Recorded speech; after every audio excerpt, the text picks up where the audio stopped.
उत्तर प्रदेश के गोरखपुर जिले के बाहरी इलाके में बसा था एक छोटा सा गांव महाराजपुर। वहीं एक गरीब परिवार में जन्मा हसन बचपन से ही कुछ अलग था। जब गांव के बच्चे स्कूल की छुट्टी होते ही खेलने निकलते, हसन गांव के कोने में बैठा अखबार पढ़ता, रेडियो सुनता या अपने दादा से देश विदेश की बातें करता। उसका सपना बड़ा था, देश की सेवा करना, और उसे ये रास्ता दिखा यूपीएससी की तैयारी में। हसन बहुत मेहनत करता और हर बार अच्छे नंबर लाता, लेकिन गांव में कोई कॉलेज नहीं था, इसलिए हसन ने 12वीं के बाद शहर जाने का मन बनाया और उसने गांव से शहर की ओर रुख किया। प्रयागराज में हसन ने किराए का एक कमरा लिया, साइकिल खरीदी और दिन रात खुद को आईएएस बनने के सपने में झोंक दिया। उसने बहुत अच्छी तैयारी की थी। पहली बार हसन ने प्रारंभिक परीक्षा दी, लेकिन तैयारी अधूरी थी, दिशा स्पष्ट नहीं थी और आत्मविश्वास भी कच्चा था। कुछ दिनों बाद जब रिजल्ट आया तो हसन का नाम उस लिस्ट में नहीं था। हसन उदास होके घर आ गया और पूरी रात रोया, अकेला। सिर्फ वह और उसका कमरा जानता था कि उस एक शब्द असफल ने उसके सीने में कैसी आग जलाई थी। उसके दोस्तों ने ताना मारा, आईएएस? अरे भाई, पहले बैंक क्लर्क बन जा। उसके पड़ोसियों ने भी मजाक उड़ाया, असली पढ़ाई तो नौकरी ढूंढने की है। लेकिन हसन ने ठान लिया था, मैं हारा नहीं हूँ, मैं अभी बना नहीं हूँ। अब वह और भी गंभीर हुआ। उसने स्मार्टफोन चलाना छोड़ दिया, सोशल मीडिया से दूरी बनाई और खुद को पूरी तरह एक साधक की तरह यूपीएससी के लिए समर्पित कर दिया। सुबह 5 बजे उठना, अखबार से करंट अफेयर्स पढ़ना, किताबें पढ़ना, मेंस के उत्तर लेखन का अभ्यास करना। दूसरी बार उसने प्रारंभिक परीक्षा पास कर ली और मेंस परीक्षा की तैयारी करने लगा और कुछ दिनों बाद उसने पूरी मेहनत करके मेंस परीक्षा का टेस्ट भी दिया।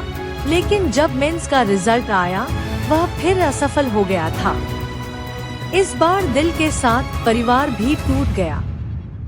हसन के वालिद ने सीधे कहा, बेटा अब और नहीं, निकाह की उम्र हो गई है, कोई नौकरी पकड़ो, हम तुम्हारा निकाह करना चाहते हैं। हसन को लगा मानो सपनों पर पहाड़ गिर गया हो, लेकिन उसकी अम्मी ने उसका हाथ थाम कर कहा, अगर ये रास्ता मुश्किल है तो बेटा तू ही इसे आसान करेगा। अब हसन ने सारी हिम्मत बटोरकर हसन ने तीसरी बार की तैयारी शुरू कर दी। लेकिन ये तैयारी सिर्फ किताबों की नहीं थी, ये तैयारी थी अंदर की लड़ाई की। डर से लड़ना था, डिप्रेशन से लड़ना था, तानों से लड़ना था और सबसे बड़ी बात, खुद से खुद का विश्वास दोबारा जीतना था। हसन ने इस बार एक कायदा बनाया, मैं तब तक आराम नहीं करूंगा जब तक मैं खुद पर गर्व नहीं कर लूं।